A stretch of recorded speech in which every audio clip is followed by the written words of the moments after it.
Values. No, not the values you get when you do a sports performance, and not the values you get from your doctor. I'm not talking about the pandemic this time.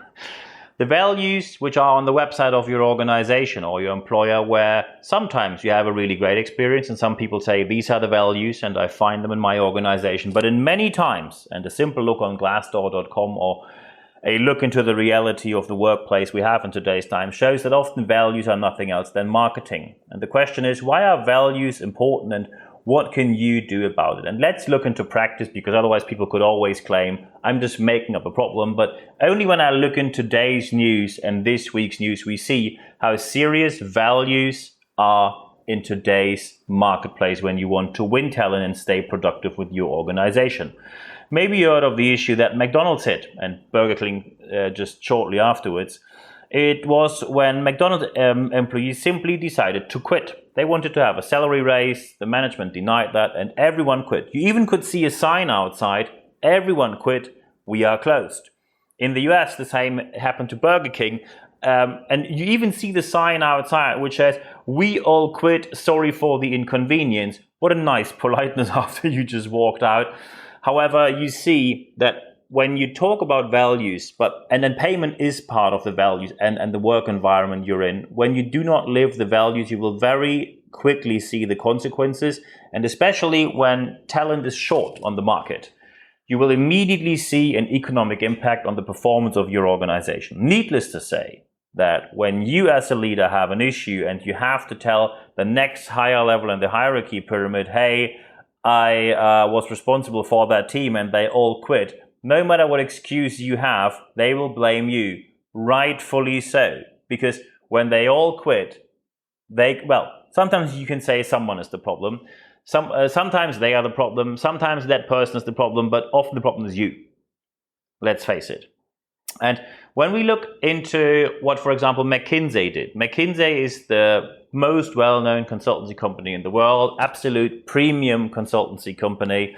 And they recently published an article about LGBTQ issues in organizations where they said how important it is that you have this inclusion in your organization. No matter in which industry you work, no matter what your industry is or how your people think about that or how conservative or close-minded they are or backward-facing or however you want to call it, you have no other choice than to get and gain equal rights for absolutely anyone in your organization. When you look at overall inclusion and you then see the personal experiences, for example, and now I quote from McKinsey, authenticity, belonging or meaningful work, which all lead to higher motivation, higher productivity, lower employee turnover, and even the enterprise perception. There's higher acceptance, there's more camaraderie, there's more fairness perceived from the market. So it's a huge benefit for your whole organization as well.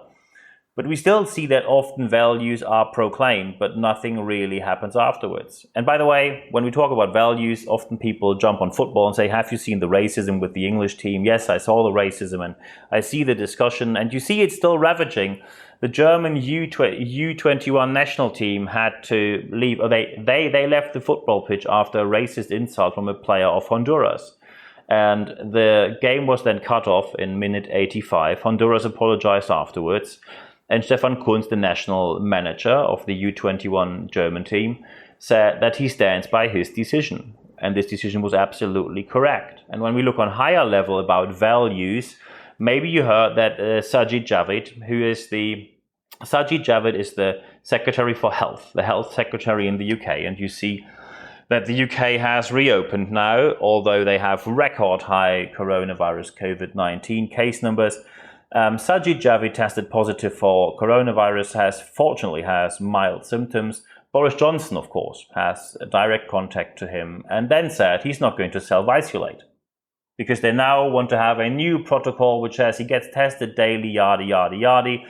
He received huge backlash over it and now he decided to self-isolate. But clearly, he did nothing else than what we often see in an organization. One rule for everyone and another rule for the leading level. And that is one of the worst mistakes you can ever do. By the way, talking about values and your brand and how your organization will be affected, please listen to the interview. We had an absolutely amazing interview with Leslie Everett yesterday. Leslie Everett lives in California, close to Silicon Valley. So it's a very competitive area where she's working. And she's an expert in branding. Leslie Everett succeeded in building her business in the US, although she came from the UK, immigrated to the US, and talks about branding, personal branding, corporate branding. And I did an interview with her about how your brand after the pandemic should perform and what you should do to be prepared for the time when we properly reopen in most countries on this planet. When you speak German, by the way, we have something about values as well, but very different values, also part of today's corporate culture. Marco Rescheleit, an expert on yoga, had an interview with me on my German channel. But now we have to look at what is the core problem of what I just mentioned before and how can we do better. One of the first and most core problems is that minimum wage means minimum effort. And I know that people will immediately disagree with that. At least a certain kind of person will disagree. And normally the disagreement is, when I was young, I worked for 5 shillings or for 5 cents per week. This is not relevant. The minimum wage means you get the minimum effort, not based on your perception. Minimum wage means minimum effort on a level that they show up and do the work, not to a level that you are totally fascinated. But when people can hardly make a living while they work 40, 50, 60 hours a week, for you cannot expect them to be totally fascinated. And don't tell them, oh, when you work hard, you can work your way up, etc., because that is only half the truth. And I'm getting to that in a minute. You have a new generation entering the job market. Some of them are already in there, and you see it with the generations working. It's generation instant reward. And it's not relevant if you like that. I know that we grew up in a different generation, and I knew the first couple of years I work in a new corporation, I am not the one who's leading, I am the one who's listening and learning. However, the perception has changed. People now will not wait for years and years and years until you finally decide to give them some responsibility or accountability. They expect very quick reward. When they learn something and they deliver to you and they show that they can do it, they expect you to offer them something. And if you don't, they will work somewhere else. You may or may not like that, but if you like it or not is not relevant. And your story of you can work your way up, that is this elite thinking about elite qualifications, etc., etc. And of course, academic qualification is very helpful in many fields. However, often when people say an academic qualification makes you a better person, that is simply not true. So first, when you look into many very, very far right-winged organizations and especially political parties, you see often very qualified people who are very smart and still they are racist and xenophobic, misogynistic. They know exactly what they do, but their academic qualification clearly didn't turn them into better people. I went to the University of Hamburg, which meanwhile ranks on 214 in the QS University ranking. And of course, now people will say, well, it's all about money, and other cities are just richer than your city. They have more money, so they are better. Well, that doesn't really add up, because when you look in Germany, same place, bit more south, you have Göttingen, way smaller town, way less money there, higher ranking than my university back then. The University of Aberdeen is 10 ranks higher than the university I went to. Do you want to tell me now that Aberdeen is an extremely rich area, which is way richer than Hamburg, the second largest town in the second largest town in Germany, with one of the largest harbors in Europe and in the world? You want to tell me Aberdeen has a competitive advantage? Maybe it's not only about the money. When you look 20 or 30 ranks higher, the University of Liverpool is there. Do you want to tell me now that Liverpool is so rich they don't know where to put the money and this is why they have such an amazing university? No, it's not about that. And by the way, we could go on like that forever. Even universities like the University of Wollongong or the University of Otago are higher ranked than the University of Hamburg in Germany, where I went to. And now, of course, if you wonder where is the University of Wollongong, it's in Wollongong, Australia, and the University of Otago is in Dunedin, I hope I pronounced that correctly, in New Zealand. So you see, it's not only about the money. And when you look on my LinkedIn profile, I got a lot of education afterwards, private education, often paid by myself from elite universities.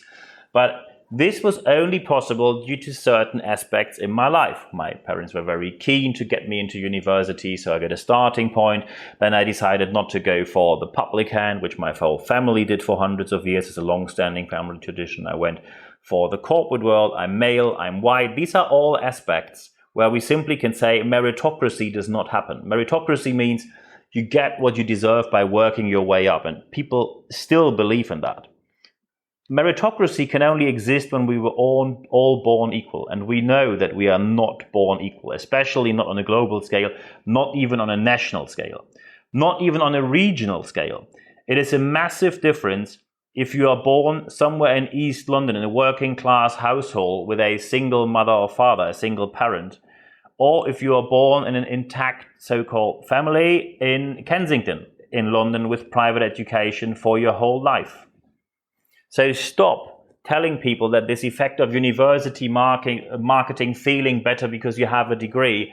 In today's times, more than half of the people on this planet who have an A-level or an equivalent have a degree. It's not special. It's not special anymore. So be sure that one of the issues is that this elite thinking, you are better than someone else because of a piece of paper, that does not reflect on what organizations need. And also, the third part of the issue is that often when something wrong happens, people do not follow up with consequences. And we saw that with the German team I told you about. Honduras came along with their football team. They apologized for the racist slur, and then the German team decided to drop it right there. No follow-up, no investigation, the players won't be banned, no red card afterwards. If you simply get away with a sorry for that, people will realize that, and people will behave accordingly. When people can misbehave and get away with sorry and then just moving on, it means that people will misbehave. So be sure that wrong behavior simply means that people have to face the consequences. By the way, no matter on which level of the hierarchical pyramid they work. It was the right step to do from KPMG to remove their UK chairman for his utterances about people need to stop whining about COVID and unconscious bias doesn't exist. These statements on C-level, you must be removed because your position became untenable. And of course, when you want to now think, how can I help my organization doing that? Well, of course, you can have training and coaching sessions, consulting and mentoring projects. You can invite me. Next week, I speak at an online conference of an organization about this topic. You can, of course, have project and interim management. Feel free to drop me an email, nb@nb-networks.com. Or if you want to have some articles, every week I send out free articles, expert.nb-networks.com. Just put your email address in there and you get weekly free resources, of course, 100% content with an ad-free guarantee. So how do we do better? Step number 1, accept the reality. The reality means that payment, respect, how you deal with people reflects on the times we have now, not on the times when you grew up. I know that many of you who are listening to this grew up in very different times. I am maybe one of them, but I think I am already, as someone who's born in the 1970s, at the end of the 1970s, I am already better off than most people who were born earlier, especially in the post-war times. I spoke to people who still remember when they had food rationing. I never had any shortfall of food in my life, ever. Just think of that and what it does with these people. However, we now have to see, when you work in an organization, the stories, especially when you come along unsolicitedly saying, when I worked and I was a trainee, I got a loaf of bread per day. That is not relevant to people's perception today. When they want to listen to your story, or when you have a story of inequality or maybe discrimination, so you can have a historical contribution, that is very important. But just a random personal story and you expect others, because you had bad times, so they must have bad times, that is not reliable or valid to run an organization. So I unfortunately have to say, by definition, in the first place, your history is not relevant for others. Just because you had bad times doesn't mean that others have to have bad times. Also, always distinguish, especially when it comes to equal rights, getting back to the McKinsey LGBTQ aspect. There's a difference between being an ally, an accomplice, or an advocate. First, None of these three terms can be self-proclaimed. The community has to give it to you. When you say you're a women's rights advocate, when no woman ever said that to you, when no external organization said that about you, then you probably are not a women's rights advocate. Because when you, for example, look on my social media profiles, you find aspects of diversity and inclusion, equal rights for the LGBTQ community, for women's rights very frequently. And often I don't see this with many other people. An ally, just to give you the distinction, ally means you support someone, but this is more a silent activity. You don't really speak up. An accomplice is someone who actively does something. So for example, you go to events, you go to equality events or women's rights events, events for minorities. An accomplice is someone who actively does something, and an advocate is someone who actively drives change. So for example, you see something is going wrong in your organization and you actively step up and speak up, even when you are in the privileged position and even when you do not have a benefit for what you step up for. You can never claim any of the three terms for yourself. When you say you're an expert for XYZ, and no one else ever said that you're an expert, here's the news, you're not an expert. And especially in the completely overwhelming narcissistic speaker community which we have out there, when people say, I am the #1 leading XYZ expert, when no one else said that, bad news. These people are not experts. So that's the second aspect. And aspect number 3 is only when you really live the values you claim you have. And that means when it comes to how people are dealt with at work, how you respect them, also how you pay them, that is also part of it, how you deal with them in case of challenges, conflicts, what kind of contracts you offer. Is it a well-paid permanent contract, or is it a limited contract, or a 0-hour contract, which is unfortunately still legal in many countries? Only when you invest first and show the values you have, you will get back what you expect. You have to invest because talent is short, and as an organization, you have to show first that you invest in your people. Many people don't trust organizations anymore, so be sure that you invest first. Once more, by the way, I just want to point to the English podcast with Leslie Everett about branding, because especially when you have a brand on the market, be sure you listen to this interview, because after the pandemic, lots of aspects will change and you should be knowledgeable about that. And having an expert from the US, where it's very competitive, especially in Silicon Valley, to grow a brand, Leslie Everett is truly international expert.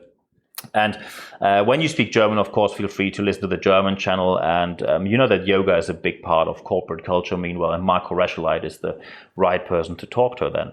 Of course, you can send me an email, because I know this is a complex issue. I really enjoy talking with you. Thank you very much for the many talks and phone calls and emails I receive every week. nb@nb-networks.com. nb@nb-networks.com is the email where you can reach out to me. And now it is important, after everything what you heard here, apply what you heard, because it will only be of value when you see everything I talked about in practice in your organization. I'm happy to help you with it. Feel free to send me an email. But now it's really important that you look at the list of notes you probably have made, or maybe you made mental notes, and then go through it and say, what's the first, second, third step I am going to do right now this week? I wish you all the best implementing this in your organization. And at the end of this podcast, there's only one thing for me left to say. Thank you very much for your time.